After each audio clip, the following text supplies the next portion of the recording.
been doing this. Alright, let's see right here. Remember this boy Chief? Yeah, Chief. I just seen him. You from out there? Not from New York, but Okay. I went to college out there, so that's how I met mad people from South Carolina and shit. Yeah, I just seen him recently too.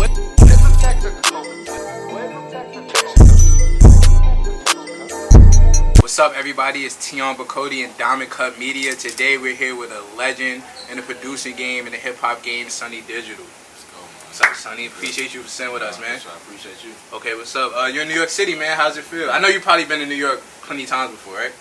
I've been here plenty of times, Right. a lot of times. I like New York sometimes, but for the most part, I don't really. Oh, damn. Alright, yo, you know what's crazy? I just interviewed somebody before you, right? Yeah. And they just was like, I don't really like New York like that. I So don't. what parts about New York you don't like? The rats.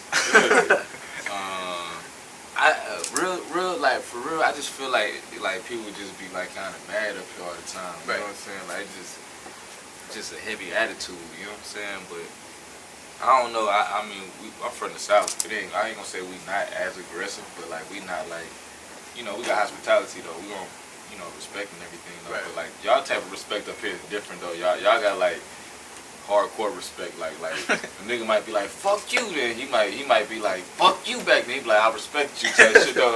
It's just different. Like y'all just kind of go hard. Y'all go hard up here. Like ain't nothing wrong with it though. It's cool. You from the South, from Atlanta, right? Yeah, I was born in Michigan. I was just about to say it, but you were born in Michigan.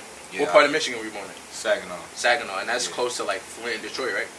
It's kind of it's not that close. It's probably an hour from each one of them. Okay. You know what I'm saying? But it's its own little city and stuff. You know, I don't even know about it because most of my family from there on my mama's side. Okay. You know, So when did you move to Atlanta?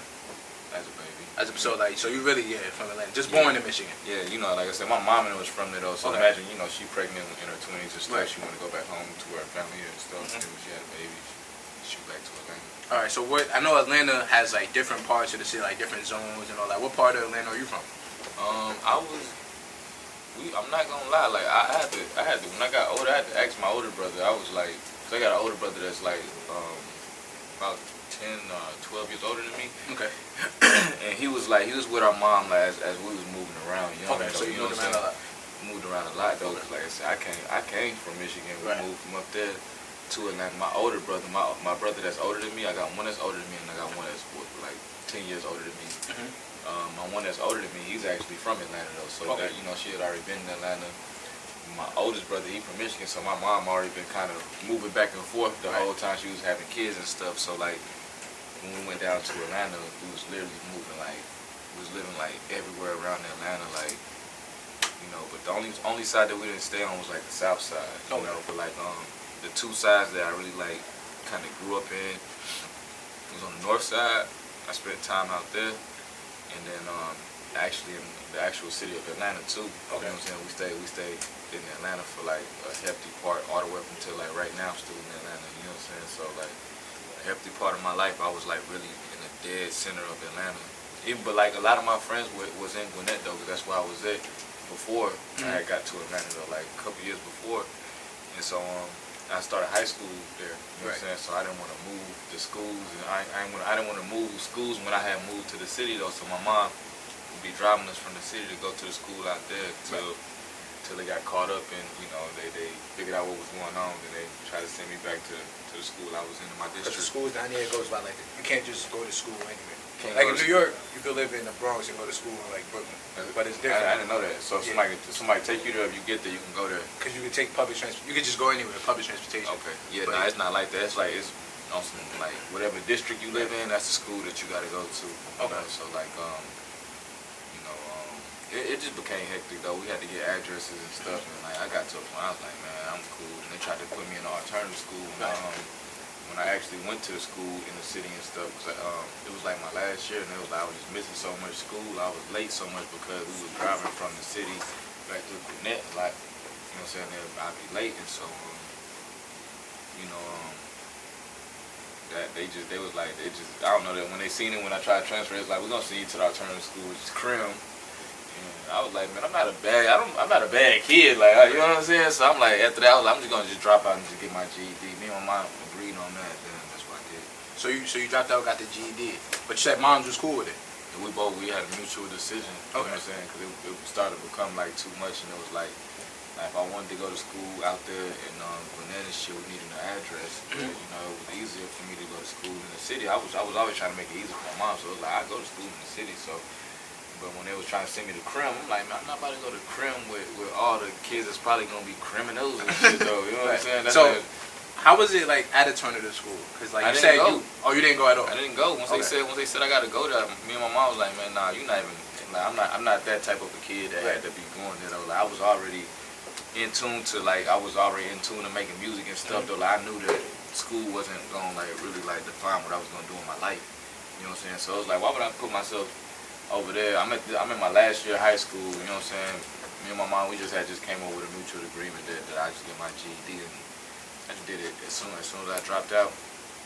Just when I got my GED, because all the information was still fresh in my mind. You know, so just when I knocked it out. And I want to take it back a little further. So you're 27, right? Nah, right now I'm 31. 31. I'm sorry. So I read the old thing. So you're 31 right now. So you grew up in the area where like Atlanta really came into its own. So like growing up in Atlanta for you, like what were some of your experiences like? That shit was just always fun. It was just something to do in the city. Like being in the city was just always something to do. Like, you know, all the events be going on in the city, but more or less like I really like got my character and grew up in the city though. But like I was having fun and shit. Like when I was staying in Gwinnett, that's when we were staying in like apartments with like a whole bunch of kids and stuff fitting in. Like, you know, the kids like with the neighborhoods with all the kids in it, and you know, I was having fun back then in them days though. But like as far as like when I got like to the city and shit though, that's when it was like I'm starting to grow up and starting to do more adult things and stuff, you know. And so you know, we'd be out there just, you know, I don't know, I was already making music, so that's what we was already kind of doing. You know what I'm saying? So it ain't like we was trying to do some shit. We was just cooking up, just making shit though, you know. So you're around your senior year of high school, you're already making music. So around 16, 17? Yeah, I've been making music before then. So when did you start?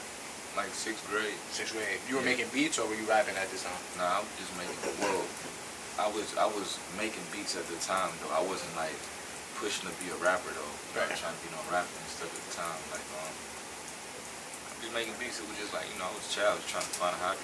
All right. So since 6th grade, you knew you wanted to be a beat maker. So who's influencing you at this time? Like what producers are you looking up to? I didn't really know too much about producers at the time. I just knew about the people I knew about. I didn't even know. I called them what you call them, beat makers and stuff. I didn't even know you call them producers and stuff, you know. But my older cousin, he was making beats. He was in Michigan.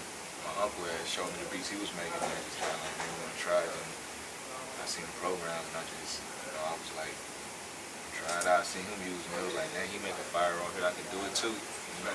All right, and the Atlanta hip hop community is very close knit. So, did you grow up with any rappers or any producers? Yeah, really a lot. Who's some of the prominent rappers, producers from Atlanta that you grew up with? You know, Offset. You know, he's from the North Side. You know, I ain't gonna say me and Metro grew up together though, but we spent a big chunk of our lives together though. You know what I'm saying? A little bit of everybody. I'm not gonna lie. You know that I be sitting back kind of like I'm not even gonna say I grew up with everybody though. But I can say I blew up. Like we all have successful careers with each other and stuff though. Cause we was all in different parts of the city and stuff. But like it's just weird because now it's like dang, like all my friends are famous to the world though. But when we be around each other, we just don't really see that shit at all though. You know what I'm saying? Right. How was Offset as a kid, teenager? Did you always know that he would potentially become a star? I mean, shit, I don't think we was on some just trying to, everybody was on some rap shit at the time, like when we was like just kind of like seeing each other in school and just being around. I didn't grow up with him, but like he was in school, like we went to school together though. But okay. Like I don't think nobody like looked at it like it was gonna be that. But out of like my whole little era where I was at though, I was the first one to kind of make it out and shit though. You know what I'm saying? So like everybody was kind of looking at me as being that person and stuff. You know what I'm saying? So like I don't know. Nobody never knew where nobody was going though. I always knew what I wanted to do, but I never knew what it was gonna take. You know what I'm saying? And let's get into that, because early on you kind of, got your big placements, like working with Waka Flocka, working with Future. Like you kind of laid or helped lay down the foundation for like the trap sound. So like, how was that process? Like coming up with those sounds, meeting these artists, like. Nobody was famous at the time, so it was like shit. It's like me working with anybody in the room right now, though. You know what I'm saying? So,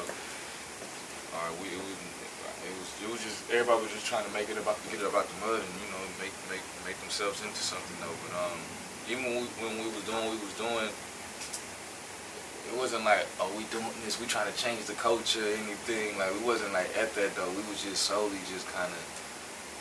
Really just making music. It was kind of like tunnel vision, just doing what we wanted to do. You know what I'm saying? It wasn't no standard to the music. It wasn't like being held to a standard by people yet though. You know what I'm saying? So we was really just having fun with it though. So I feel like that's what kind of like made it sound into what it is though. Because before it got to the people, it wasn't no standard to it. Or it wasn't like they wasn't holding it to like some type of it's got to be like this way. So it was a lot of creativity just going on within that stuff. So when that's going on, you're finding out new things, and you're finding out new things that people like, or what they like to hear, or you just finding new swag and shit though. I think that's what we was doing. All right, and I gotta take it back to like, I know you worked with Future early. That's the first time I heard your tag was on Racks. And that's like the first time I heard Future. I was young, probably like 11, 12 maybe. Yeah, so like, I'm like, damn, that shit crazy. Like, what song is this and all that? And then as time progresses, you're working with more artists, and like you've even worked with Beyonce, Travis Scott, Don Toliver, like all these phenomenal artists. Who would you say is like your favorite artist that you got to sit down in the studio with and like make a song with?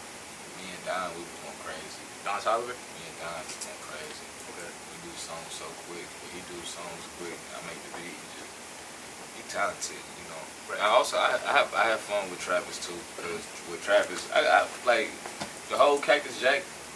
Not gonna lie, everything with them is an experience, you know what I'm saying? So like, you gonna go to the studio, you gonna make some shit though, but you also gonna have a exquisite time, like, like it's gonna be a real nice experience every time, you know what I'm saying? So. And I can only imagine, because Travis Scott also has a producing background. Yeah. So I know when you in there making your beats or making this, like crafting out the song, he's probably throwing crazy ideas. He don't throw them right in right there, but he'll like, cause he'll think about the idea, but he'll put it in eventually though. But he be going crazy on the beats. Like the last batch of beats he played me when we sat down a minute ago, I was like, damn, my boy, like, right. Like you going crazy. I'm like, what we doing here? Like it sounds like you can do your whole thing by yourself. Right, for sure. So what song would you say was your big break? Like, I'm pretty sure you was making beats for artists locally. What song was like the song that got you on as a producer? Racks on Racks was the first song that got me on as a producer, kinda. You know what I'm saying? Like, it was still a hard time though, because people didn't know who I was still though, even though they heard the shit though. You know what I'm saying? Like, it was like, you can hear it, but do you really care? You know what I'm saying? It's gonna take a couple of hits for people to care. Probably Wiz though. You know what I'm saying? So I want to ask about that. So I know a lot of people that are producers and that want to be beat makers, but like you said, it was still hard, even though you had a Future placement. And you had Racks on Racks out. So how did you get these big placements? Like, how did you work that in over time? Nobody was big when I worked with them. So you're saying like you helped these people grow in a sense? We helped each other grow. Right. Nobody was big. Like nobody was as big as they was going to be when I started working with everybody. So it was easy to work with everybody because everybody was still trying to get big. You know what I'm saying? So. Everybody was still building their careers up, you know what I'm saying? They needed components that I had, you know what I'm saying? And vice versa, you know what I'm saying? So it was easy. Like, I be trying to tell people that people just kind of like do, like with me, I started the beginning of everybody's career. Right. You know what I'm saying? That's why it'd be easy, or it look like I'm fucking with everybody though. By the time y'all see them, they blew up now. You know what I'm saying? So it's like. But that's important. You said you help people at the start of their career. So in a sense, you're helping these artists find their sound. I mean, sometimes they already know what they want, but a lot of the people I work with, they knew what they wanted. Right. You know what I'm saying? So it's easy for me to, do what they needed. You know what I'm saying? So I can't say I came with all the ideas, but they knew that I was the guy to come to kind of push some shit through sometime. So do you feel like you get your flowers as one of those like Mount Rushmore producers from your city? Hell no. You feel like you deserve more credit? I feel like you deserve some more credit. I mean, you know, I'm not gonna. I don't really. I'm just saying honestly. I don't think I get the credit that I deserve though. But at this point in my career, I don't really give a fuck, bro. Like, yeah, you cemented pretty much. yeah, I'm cool. I feel like the people who know, they need to know. You know what I'm saying? If you want to know, you can find out. You know what I'm saying? Like, and being down on some like doing some whole turning a whole new leaf is kind of cool that you don't know. Okay, If cool. you don't know, you can find out. You gonna find out later. You know what I'm saying? So it's gonna just be a more add factor to why you like me and shit when you find out. You know what I'm saying? So. And let's talk about turning that new leaf. So now you're signed with Generation Now, which is like with Atlantic, right? Okay, so now you're going from being this star-studded producer, stepping out of that shadow and stepping into being an artist. So what kind of pushed that transition? Because we see some producers now going from like just being a producer to being an artist, like Pierre Bourne, yourself. So like, what pushes that? For me, it's all the same shit, to be honest, bro. Whenever I make a song or if I make a beat or if I do anything pertaining to music, it's just making music, though. You know, that's how I look at it, though. You know, that's why it's easy for me to do it, though. But sometimes it's hard for people to accept, you know what I'm saying? But it's... They try to box you in as just a producer. It's weird, but it's like, you know, but they did that. They did that when I said I was going to be a producer and stuff. You know what I'm saying? So it's the same story, though. I already been through it. I know how people think. You know, you just got this approved game. You know, so I'm just in it. I know it's gonna take. It's like I'm starting a whole new career over. But it's fun for me, though. You know, coasting on the producing stuff is cool. I'm gonna get asked the same questions and I'm gonna get the same answers on that every time. You know what I'm saying? Because that shit already happened. So what's easier for you, making beats or writing some bars? Or catchy hook? It's all the same thing. Right. I only make beats according to how I feel. I only do songs according to how I feel. You know what I'm saying? So when I'm feeling good, I'm feeling like it, all that shit gonna be fluent. All that shit gonna be coming out. If I ain't feeling like it, ain't shit coming out. Do you let other people make beats for you? Yeah. Now, as a producer, are you like, you know, I know you're very critical probably of some of these beats that these people are making for you. When I need to be. But right. You know, sometimes like, you know, like I'm not gonna lie, like being in the artist mode too, you kinda gotta step back and be a complete artist though sometimes though. You know, like for me, you know, if I really want to get in that mode, you know, I know how to engineer myself. I know how to do everything pertaining to recording, mixing, making the beat, doing everything. But it's like sometimes I got to throw my hands back and be like, okay, cool. If I want to step in this other lane, I really need to, you know, be in that lane though. You know, I'm not saying every artist don't know how to do all of that though, but most artists just focus on being an artist. You know what I'm saying? Getting the lyrics out. You know, so some days I might have an engineer in there with me, might have a producer in there though. But if they fucking up, the good thing with me though is I can talk to them and tell them what it is I need done, you know what I'm saying? Or I need to go in there myself and do it, you know what I'm saying? So it's like, you know, that's how I look at it though. But I try not to touch, or I try not to like mess with nobody else's craft though, you know. But I tell them how I like it and stuff, and they'll get it right. Okay. So now you're with Generation Now. You released a few singles recently. So you got Vet out, Since '91, Guess What with SSG Kobe, and a few other songs. So like, I'm listening to your sound. You know, you got a good sound. What inspired that sound? Like, what mood or feelings are you feeling when you making that type of music? Just fun. That whole little wave, I made all of them like on some just, this shit is just flowing. When I say it was fluent, I was feeling good. You know what I'm saying? Like it was just flowing. All that shit was just going. You know what I'm saying? So everything that's coming out right now, that was all made like in the same collage of time and stuff. You know what I'm saying? But like yeah, I just made a whole new batch of shit too, man. Like, man, that shit even fire, bro. Like, I don't know, I just be cooking that shit up, bro. And how is it working with SSG Kobe? He's one of those new artists that's on the rise. Kobe, he like my little bro. You know, he like really, like, I ain't gonna say he look up to me, but he like, he asks me whatever he asks me. He don't know much about the industry. Like, he knows shit, but like, he still, I'm like an OG to him type shit though. But like every time he come to Atlanta, he come to my studio, he be out there chilling, he be there for days and shit, just working and shit. That's one thing for sure. Like that little nigga be working. He make beats too, and he record himself. So you know, I respect that. Okay. And you still in your producing bag though, cause you executive produce Seti Hendrix Well Said project. No, for sure. Now how was that working with Seti? I'm with Seti like every day when we in Atlanta. So Seti, he like my little bro too, man. Like. I'm with Seti every day, like, you know, even before the Generation Now shit, though, you know what I'm saying? Like, I got my own studio out there, too, so, you know, I be having a lot of motion over there. I think you've been there. Nah, I never been. You never been, but I know you heard about it before. Club Digital. Club Digital. I actually have, when I was reading up on you, I saw Club Digital. If you was with Cheese. So hold on, before we continue the interview, do I get the Club Digital invite? I mean, oh yeah, you can come anytime you want. Alright, bet. So you're gonna see Diamond Cut Media at Club Digital. Yeah, y'all can come. That shit lit out there. No cap, man. You know, I be having hella parties. People be coming shooting videos too, like everything though. But So y'all recorded some bangers in Club Digital. Is any big songs out now that recorded at Club Digital? Is there? That you can think of off the top of the head? I feel like it is, but Probably so many songs, can't keep up. I feel like we got some shit out of there before, but I just can't. I don't really pay attention to that though. Right. You know what I'm saying? I'm not gonna lie. I just be on some, just keep on working. You know what I'm saying? More plaques on the wall. That Aha by Lil Durk. Oh, that was recorded there? It wasn't recorded there. You know, I'm a producer too, Right. so I'm really, my arm is open to the producer community though. Like, y'all make beats, come to my studio, man. Come make some beats over here. You know what I'm saying? So all the producers be in my studio cooking up. My boy Jig and Tudo have made that beat. Okay. You know, so I think they cooked it up at my studio for sure though. I know they did. They could make like hundreds of beats at a time. So. Where do you get that mindset from though? Because a lot of people, especially that's been in the game as long as you, they'll get that like gatekeeping mindset, like, oh, this is my shit. I'm not helping these other producers. So how do you get like I don't know.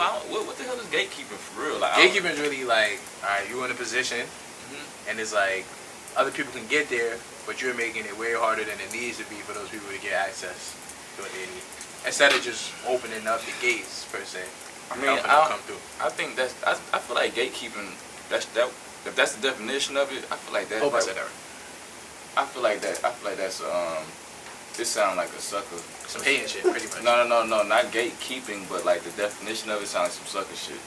I'm only say that because whoever's the gatekeeper or whoever y'all say is the gatekeeper though, you don't know what they did to get in that position though, or how long they've been working to get in that position though, or how hard it was for them though.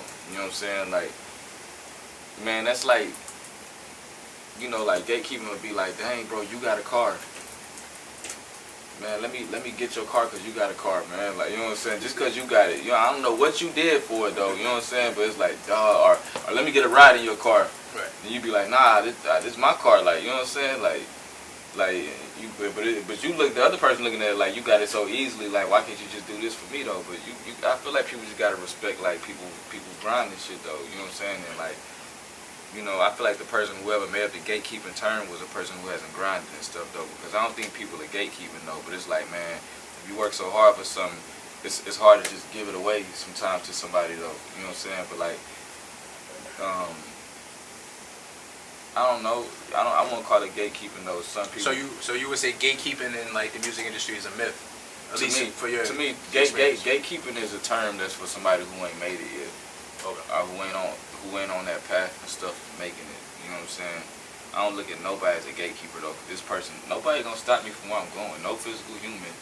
You know what I'm saying? So I'm not gonna be like, he's the reason why, or he can make this happen quicker for me. Nah, it ain't nobody on this earth that can make this shit happen quicker for you. Like, real, like nobody's gatekeeping this shit though, man. If you got some fire shit, man, that shit getting through the gate. That's just bottom line, bro. You got fire shit, that shit getting through the gate. And I want to go back to the SETI project because you're executive producer. What's the difference between executive producing a project and just producing, I guess, certain tracks on? When you executive producing an album, in my eyes, is you're putting the project together. You know what I'm saying? Like you saying what songs should be right here, what order, what songs shouldn't be on here. You're not necessarily producing, making all the beats on there. You could.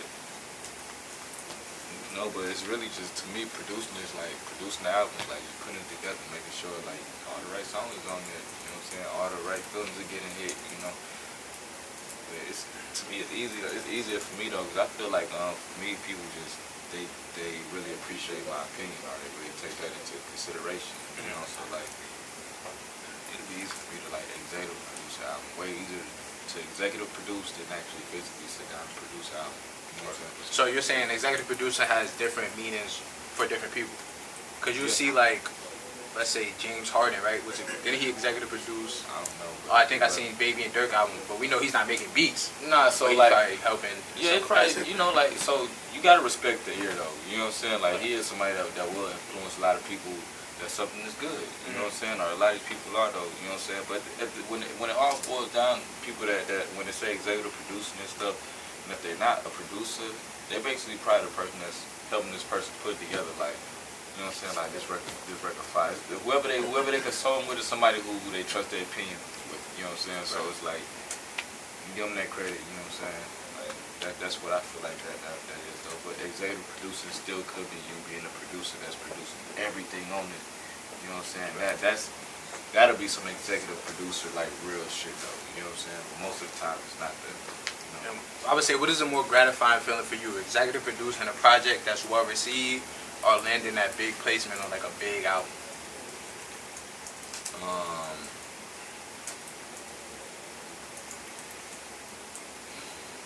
I don't know, bro. Like, before I was actually like before it was a title put to be executive producing anything. No, I was just putting together projects anyway. So that was just always just fun to me. You know what I'm saying? So you know, that was just something that was always fun and something that always worked though. But I love the hits too. Sure. I take the hits, man. Like that's what make it make. The more hits I get, the easier it make for you to get through the door with me. You know what I'm saying? Because I got more wiggle room. And you got crazy hits, so I would say, can you give us it's probably gonna be hard for you, but what's your top 3 big songs you produce? Big songs? Like the hits. I know right now, After Party for sure, that was a big one. A lot of people don't know I did the Stargazing. Yeah, I saw that ring number. I didn't know you did Stargazing. Yeah, so Travis don't hear me do the tags and stuff. Yeah. You know what I'm saying? I think that's dope though, because like real music lovers will go seek that information out. Nah, me too. And I'm gonna just throw this one in there though because I feel like it's a fan favorite though. Every time I play it when I'm out though, people just fuck with it though. With that Club Going Up on a Tuesday song, that's like one song I can play literally across the world, man. That shit just translates very well. I remember that. So I was a freshman in college when that song came out. That shit went crazy. That's crazy. See, you see how crazy that is, bro? You started listening to me when you was like 11, 12.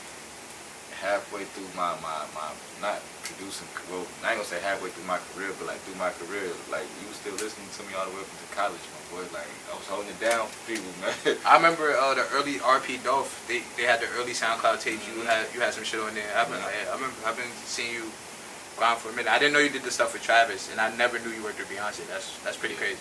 Yeah, Were you in the studio with Beyonce, or did you send that? I ain't one in the studio with them, but that story was pretty crazy though. Like that, like. What song did you produce for her? It was a song called "I've Been On." Okay. I've been on, and she was running like a heavy campaign around it though, but like I had like the way that song even came about, man. Polo the Don. I don't know if you know Polo the Don, producer. I don't. He been trying to meet me. He had been trying to meet me for a long time, like when I had started like kind of going up, and then me and one of his partners had ran into each other on the block and shit though. He was like, bro, I'm gonna take you over to the studio with Polo and shit. I'm like, fuck, I ain't doing nothing. Right. He take me to the studio with Polo, and Polo, he just talked to me like, bro, I really fuck with your drums, and I'm like, man, I fuck with your shit. Like your shit sound hard. And he playing me shit from like the MPC and telling me how the drums go harder on the MPC and shit though, but he still just fuck with my drums, and so he slide me 2 samples. It was one you remember you know Trinidad James, right? Yeah, I know So when Trinidad James had he was hot around this time, it was like he was coming out that all gold song and he needed another song. Right? And Polo was the person that be having like the whole idea for somebody like this is right for you and this how it's gonna go. You know what I'm saying? Like he that type of producer, you know what I'm saying? And so he gave me this little idea he had for this Trinidad James song, which was hard, but I forgot what it was right now. But it was super hard though. And he also gave me this other sample though, which would ended up being the Beyonce song. And he was like, after I finished the first one, the one with Trinidad, he was like, look, work on this one basically. And he was like Rihanna working on the album, and we trying to turn it in. We trying to get it in. You know, we want to try to get some shit on there or whatever though. So I finished up the sample, And I think that night was the last night before you could turn this shit though. So I sent it. He sent it off or whatever though. And it didn't make the cut because it was too late. And this is for Rihanna's album. This for Rihanna album, whatever album she had coming out around that time and shit though. That's what we was working towards originally. And then probably a couple weeks later, Polo had hit me. He told me that he got a Beyonce record off of it though. It was really just like that. It was like, dang, it spent off from a Rihanna record to turn into a Beyonce record though, which is cool though. Like That's a fire story too. Cause it was an opportunity that just kind of came up out of nowhere anyway. So you know what I'm saying. So it was more of a bummer like that we didn't make the cut. You know what I'm saying. But it was like, oh damn, shit, it's cool we ain't make the cut. Now I got other shit over here. You know what I'm saying. So it's cool. I fuck with it. all right, let's get into now. So now you're a generation now, making music as a solo act, your own artist, and you got a new single coming out back to back with CEO Trayle. Trayle. All right, Yep. and he's from Atlanta too, right? CEO Trayle is from a couple different places, you know what I'm saying? But he was born here in New York, actually. Oh wow, I didn't know that. He was born here in New York, I believe, and then he spent some time in Chicago too. But then he spent the vocal like a lot of the time in Atlanta. So I've heard a few songs by him. He's pretty dope. So how was it working with him? he always been my partner. He was buying beats from me like 10 years ago. Oh wow. Yeah, like he came through one day. Like just the most money I've ever seen in my life, the most cash money I've seen in my life was with him 10 years ago. Wow. CEO Trayle. CEO Trayle came in there and bought beats from me, Metro, my other homie C4. OJ the Juice Man was there too. It's all in my studio. He bought a purse and shit from OJ. Like he was in there just spending hella money with niggas. Like, you know what I'm saying? He was just cool, and he was actually a good rapper too. You know what I'm saying? So, we just from that point on, I was like, I fuck with this nigga, man. Nigga that came in and dropped the bag on us. Like, you know what I'm saying? Like, real, you know what I'm saying? And he was actually dope as a rapper, so we just kept the connection over the years though. But he had ended up getting into a little altercation. He had got shot, and we had lost communication for a minute though, so he had kind of slowed down rapping and shit. And fast forward to now, Seti, he's a more person that's gonna go link with other people and stuff. Me, I be chilling, I be on my just like, I fuck with niggas though, but it be like I got my own shit going on, like so. But Seti, he be in the mix though. So Seti had fucked around and linked up with Trayle like recently, like he had brought him back around me and stuff. Really, that's how me and Trayle just linked back up. You know what I'm saying? Cause I ain't know. Well, matter of fact, I knew what was going on with Trayle though. Like, but we hadn't linked up yet though. But said he had brought him around and shit on. It was like we just never, we just never left off from what we left off 2 years ago. Or never, but it was still the same, except for he got a little more success now. Which is good. And what can listeners expect on back to back? What can they expect? The same sounds from like Vet 96, 91. We want more on that vet sound, but it's like a little more grittier. You know what I'm saying? It's still fun. I ain't gonna lie. Like I remember I had fun making all of these songs and stuff. So I don't really want to spoil what y'all gonna hear. I feel like people should just go listen to it. You know what I'm saying? Just get what they get out of it. But enjoy that shit. That shit fun. All right, cool. And to wrap up the interview, I'm gonna ask you this: yourself included, who's the top 5 producers from Atlanta? So yourself. So just give me 4 more. Top 5, I would say all time. I think you're in the all time conversation. All time. So just 4 more. All time? Or are you talking about? I'm talking about any era, Lil Jon, Crunk, all of them, all those eras.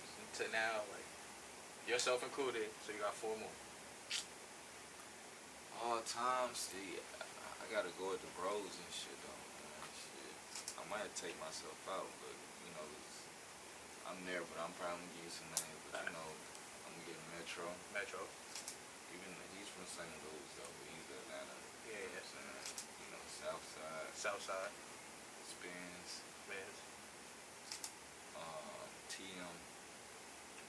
TM88. That's 5 there. With Yeah, yourself included. that's what me included. That's cool. That's cool list. So Sonny, TM88, DJ Spins, Southside, and Metro. That's Sonny Digital's top 5 producers from Atlanta. I think that's a solid list.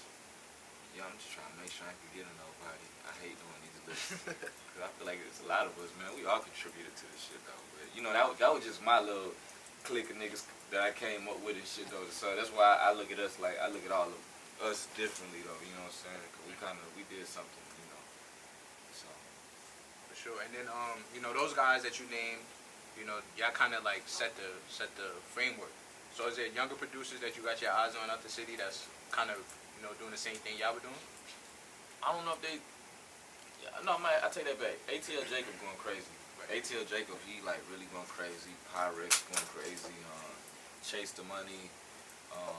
Well, I didn't know Chase the Money was from Atlanta too. Well, he's not from Atlanta, but you know these are people who like kind of traveled to Atlanta. You know what I'm saying? And got a spark out there type shit though. You know what I'm saying? But like. It's a lot of young niggas that I fuck with. I really fuck with all the. I do fuck with all the young niggas too, though. That I was telling you about. My boy OZ. He not a, he OZ more so he in my generation, but he a nigga I fuck with though. He really came up.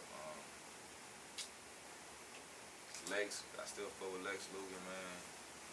Don Cannon, Fire, Franchise, and my boy we produce a lot of my stuff today, man. Like it's man, when we talking producers, man, I really fuck with the producer community, bro. Like even if I was a sole, just straight artist though, and I didn't make beats and shit though, the producers is just like where you gonna win at though, bro. Like imagine if I had a album produced by all the people I just named to you and shit though. You know what I'm saying? Right. Just Metro and Sizzle alone too. If I just had an album produced by them, right, and that's gonna push that shit on through. You know what I'm saying?